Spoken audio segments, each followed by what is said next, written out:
Hello नमस्कार, मी संध्या. माझ्या अजून एका नवीन ब्लॉगमध्ये माझ्या सर्व गोडताईंचं मैत्रिणींचं अगदी मनापासून स्वागत आहे. सर्वप्रथम माझ्या सर्व गोडताईंना मैत्रिणींना शुभ दुपार. तर मैत्रिणींनो, इथं दुपारचे 12:30 वाजलेले आहे, म्हणून शुभ दुपार. सकाळचे पारशे कामं आवरले, टिफिन वगैरे झाला, जेवण झाले, भांडे झाले, कपडे झाले.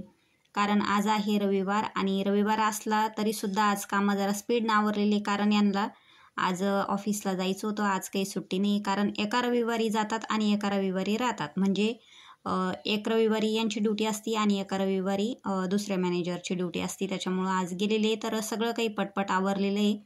थोडंसं बाहेर जायचं आहे आणि जरा स्वातीची खरेदी आहे, त्याच्यामुळं जायचं आहे. थोडा वेळ होता जायला, त्याच्यामुळं म्हटलं चला तोपर्यंत हे फ्रीजमधले जे कोथिंबीर वगैरे आहे ते निवडून ठेवू. कोथिंबीर त्यांनी मंडीतून आणली होती. खूप छान कोथिंबीर होती आणि चांगली मोठी जुडी होती. तर दररोज कसं आपण जेव्हा भाजीला पाहिजे तेव्हाच घेतो, तर म्हटलं चला थोडासा वेळ आहे, तर स्वातीला पण जेवण करायचं होतं. तर तिचं जेवण होईपर्यंत मी कोथिंबीर वगैरे निवडून घेतली. छान अशी टवटवीत कोथिंबीर होती. आणि आता सध्या तर भाजीपाला खूप महाग झालेला आहे, तर ही कोथिंबीर जवळपास त्यांनी 15 रुपयाला जुडी आणली होती. परंतु खूप मोठी होती. 15 रुपये गेले पण खूप मोठी होती. असं वाटत होतं की मोठा भेळा म्हणजे गावाकडला कसा येतो तशीच कोथिंबीर होती. तर आज भाजीला काही नाही एवढं विशेष. मी बटाट्याची भाजी केली होती. थोडा उठायला उशीर झाला होता, त्यांना पण जायचं होतं, म्हणून बटाट्याची भाजी, भात आणि चपात्या केल्या होत्या पटपट. इथं मी माझे पारशे वगैरे कामं आटपून घेतले, भांडे झाले, कपडे झाले.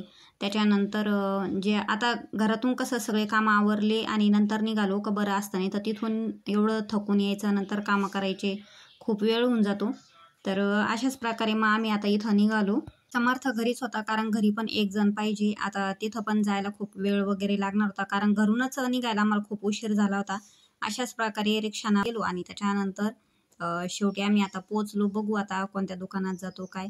तर इतकं छान इथं म्हणजे स्टॉल लागलेले आहे सध्या, कारण आता 15 ऑगस्ट पण आलेलं आहे, रक्षाबंधन पण आलेलं आहे. तर राखीचे आणखीन ते तिरंगा वगैरे जे ड्रेसेस असतात बघा, ड्रेसचे वगैरे खूप छान असे माळा, परत तिरंग्याचे खूप छान असे स्टॉल लागलेले होते. म्हणजे ज्यावेळेस मी या मार्केटमध्ये येते ना, त्यावेळेस असं इतकं मन प्रसन्न वाटतं. असं वाटतं वस्तू काय काय घरी न्याव्या आणि काय काय नाही. प्रत्येक वेळेस आले का मी घरासाठी काही ना काही नेतच असते. समर्थचे पप्पांनी म्हणतात काही गेली का जाती एकासाठी घेऊन ती एक. तर आज तसं काही नाही. आज मी थोडंसं माझ्या स्वतःवर ताबा ठेवणार आहे आणि आज फक्त लेकीचीच खरेदी आहे, त्याच्यामुळं फक्त तिच्यासाठी ड्रेस वगैरे घ्यायचा आहे. तेवढा ड्रेस घेऊ आणि घरी जाऊ. एक तर उशीर पण खूप झालेला आहे. शेवटी आम्ही या दुकानात पोहोचलो. तिनं 2-3 ड्रेस ट्रायल करून बघितले की कोणता चांगला वाटतो, फिटिंगला कोणता चांगला येतो, कोणता छान वाटतो असं. आणि शेवटी एक ड्रेस घेतला आणि घरी निघालो.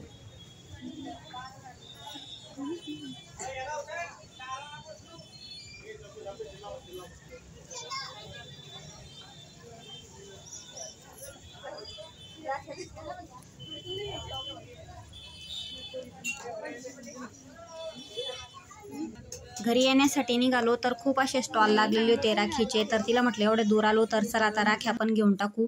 2-3 स्टॉलवर गेलो तर खूप अशी गर्दी होती. तिला म्हटलं नको टाइमपास करायला, आणि जिथं गर्दी नव्हती तर एवढ्या महाग राख्या होत्या, तर तिला म्हटलं आपण तिकडंच घेऊ, जाऊ दे राहू दे. तर खूप म्हणजे जवळपास 70-80 रुपयाला एक राखी होती आणि अजिबात व्यवस्थित नव्हत्या, पसंत पण पडत नव्हत्या. तर मग घरी निघताना थोडंसं मी एका ठिकाणी पेठा घेतला आणि दोरी घेतली झाडं बांधण्यासाठी आणि चिमटे घेतली. त्याच्यानंतर तुम्ही बघू शकता आम्ही घरी निघालो तर असा अंधार पडला होता. 6:30 पावणे 7 झाली होती. दिवे लावण्याची वेळ झाली होती, परंतु मी समर्थाला सांगून आलेली होती आम्हाला जर उशीर झाला तर तू दिवे वगैरे लावून घे, दोन्ही तिन्ही पण. कारण मला माहित होतं घरूनच एवढ्या उशिरा निघालो तर उशीर तर होणारच हे यायला. घरी आलो आणि स्वातीला कुठं दम निघतो, लगेच तिच्या पप्पाला तिनं ड्रेस घालून दाखवला कसा येतो काय येतो. थोडीशी फिटिंग करावी लागणारी, उंचीला बरोबर आला. तर तिच्या पप्पाचं रिॲक्शन बघू शकता.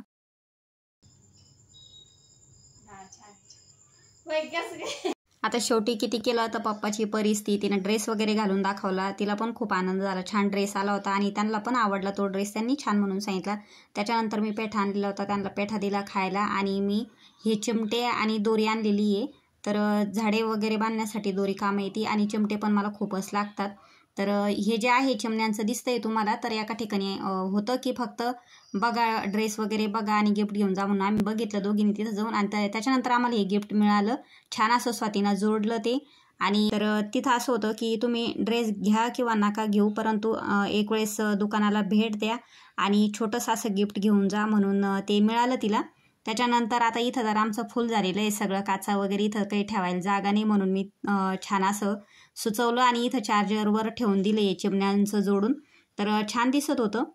तरी ते म्हटले आल्याबरोबर का तुम्ही कशात पैसे घालता, कशाला आणलं हे. परंतु मग स्वातीनं समजून सांगितलं पप्पा ते विकत नाही आणलं, आम्ही दुकानात गेलो फक्त आणि ड्रेस वगैरे बघितले, तिथं आम्हाला हे रिटर्न गिफ्ट मिळालं फक्त. सध्या तरी मी त्याचा जुगाड असा केला की चार्जरवर ठेवलं, दुरून घरातून बघितलं तर खूप छान दिसत होतं, खूप असं डेकोरेशन सारखं वाटत होतं. तर आता सध्या तरी मी आता चहा वगैरे केल्या, थोड्याशा गप्पा झाल्या, पीठ भिजवलं, आता चपात्या करते. तुम्ही सुद्धा स्वयंपाक करा, जेवण करा, आम्ही पण स्वयंपाक करतो, जेवण करतो. आजचा व्हिडिओ जर आवडलात नक्कीच लाईक आणि सबस्क्राईब करा. माझ्या सर्व गोडताईंना मैत्रिणींना शुभरात्री. बाय.